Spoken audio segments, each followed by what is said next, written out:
Hello everyone, and thank you for tuning in to another video. Well, Foodie Beauty kicked off Ramadan with a rage, a 4-hour rage. And this was after she had uploaded some feeder filth where she sits there and stares at herself in the camera with sauce oozing out of her mouth while she's covered in crumbs. Now, what triggered her rage, you might ask? Well, somebody made a comment in her chat regarding Salah's family and their lack of acceptance of her. So let's have a listen to Foodie Beauty read this comment out loud and let us see how she reacted. Stop lying, you're hosting iftar. Your in-laws can't stand you, and you just recently staged an intervention on your husband. Here's $10 for another pack of weenies. That is like the stupidest thing I ever heard. How do you know anything about my in-laws? Number one, his mother is deceased. Number two, maybe it's not fucking family, you idiot. But yeah, thanks for the money. Like, people are so dumb. Now, the comment which set her off said that Salah's family does not accept her and that they recently staged an intervention on him. As you all heard, she denies this. However, I think we need to go back in time to when she first arrived in Kuwait and think back to some of the things that she did say about his family. So at the time, she had done 2 streams. I originally thought it was one, but it was in fact 2 separate streams. In one stream, Foodie Beauty talks about Salah's siblings, and she says that Salah has 4 lovely sisters. They are all educated and professional women. One was a pharmacist, 1 or 2 of them were teachers, I believe. In any event, they were all educated and professional individuals. She did not know how many brothers Salah had, but she was under the impression that he had 2 brothers. So that was all said in one stream. In another stream, she was whispering, and that was because Salah was sleeping because he had to go to the hospital early the next morning. He was having surgery on his toe. Foodie Beauty was not going to be going to the hospital with him because Salah's father would be taking him. And Foodie specifically said that Salah's father does not accept her because of her past and her OnlyFans and all of that. Foodie Beauty said this herself. She is trying to now rewrite history. Does Foodie, or do we think that if the family is as educated and professional as she has said, and if the father is as well and holds a high-level position, do we really think that they would or want their son to associate with someone who does feeder content on the internet? Absolutely not. Absolutely not. I am sure that they are horrified. Therefore, that message that she received today in her chat is true. It's full of truth, and that is why she reacted the way that she did and raged for 4 hours. His family does not accept her. He probably went off and did his Ramadan activities with his family, and she could not be part of that because they do not accept her. Why would they? How could they? Again, assuming that it's true that they are all these professional people, it's like 2 different worlds colliding. She knows this and she hates it. And instead of doing something, anything to try to rectify this, she just digs her heels in deeper and continues to engage in activities that his family is shunning her for. Now, even if Salah is the odd one out in his family, and if he is engaging in like love scams and things of that nature, I could see them, the family that is, trying to get him to like reset his course and go back on being on somewhat of a better track. So an intervention is not outside the realm of possibility here. So again, there is a lot of truth to what the person said in their comment, and that's what set off the rage. At the end of the day, though, they are just two scammers, and it's just a matter of opinion as to who is the worse one. He's a love scammer trying to get to Canada. She's a scammer who is scamming her loyal viewers of 8 years. Take your pick. Now, there was a slip of the tongue during this rage, which was quite telling. It was a major slip of the tongue, in my opinion, because it speaks to what we've all suspected for quite some time now regarding their living arrangement. Now, just to set the stage here, people were talking about how she needs to do the treadmill and about her habits, and somebody asked about snacks. And they asked her where the snacks are.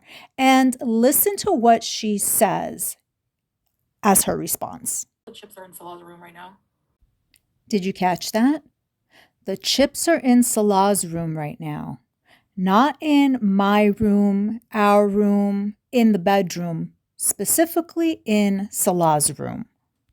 This speaks to the fact that they do in fact have separate bedrooms and are in fact roommates rather than a legitimate romantic couple.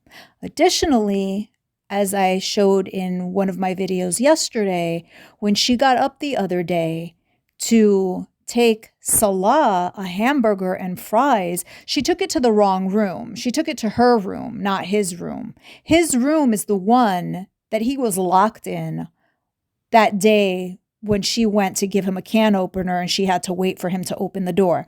That's his room. Hers is the one right across from that. That's where she went to take the food. If you look at my short clips, I have documented multiple times where she has had slips of the tongue, which confirm the fact that they are roommates. It has happened multiple times. She usually catches herself and gets awkward afterward, but if you're interested, you can take a look at those examples. Now, another oddity in this live stream, and there were many because like I said, it went on for 4 hours, so much so that I might have to make a part 2 to this video. Another oddity was that yesterday she had posted that they would be having iftar with friends. Her whole stream today started with her eating sweets, and she claimed that somebody had sent her money via Cameo and asked her to get something that she wants to eat or something sweet and to have that. Actually, let's have a listen as to exactly what it is that she says. Some Arabic baklava, which I will be I'll probably, most of this will go to Salah. I'm just going to have a little bit. So if you're watching, somebody sent me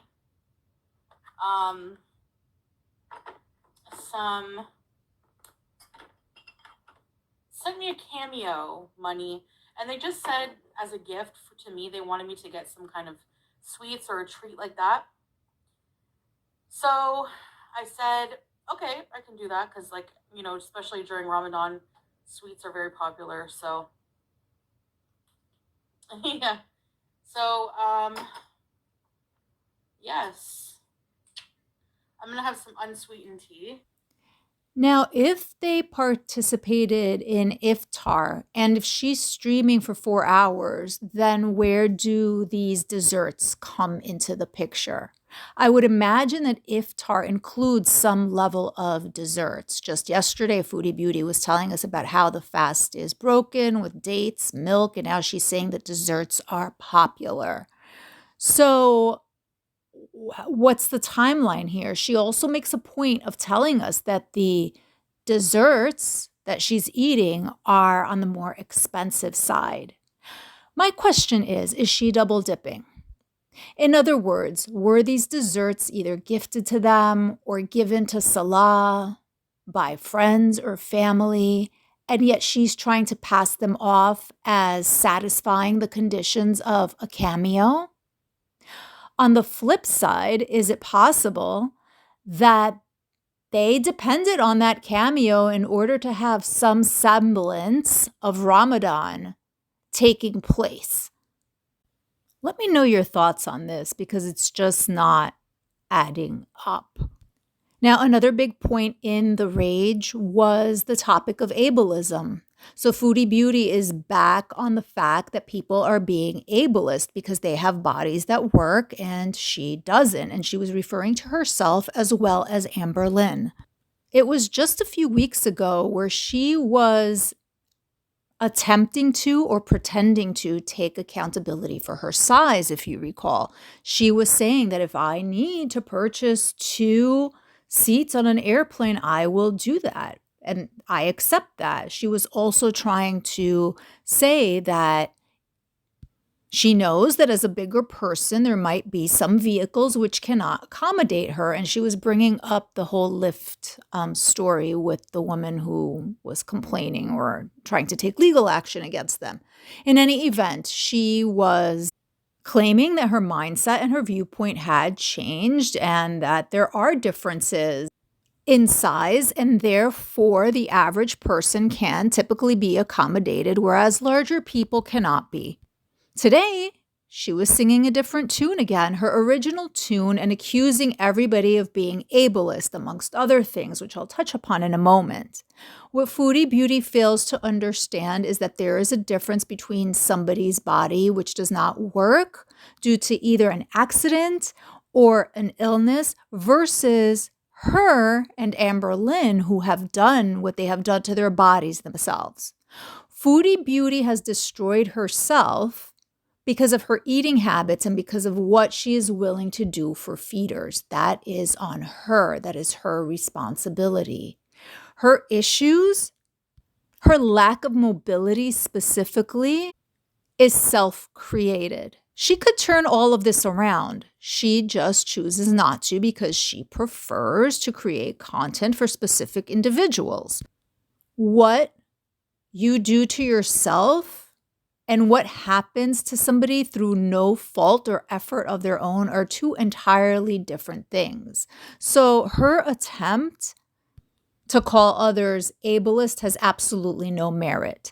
And in addition to ableist, there were also claims of everybody being Islamophobic. I think there were some claims of racism. It was everything. It was just like a big pot of rage spilling over onto everyone and everything.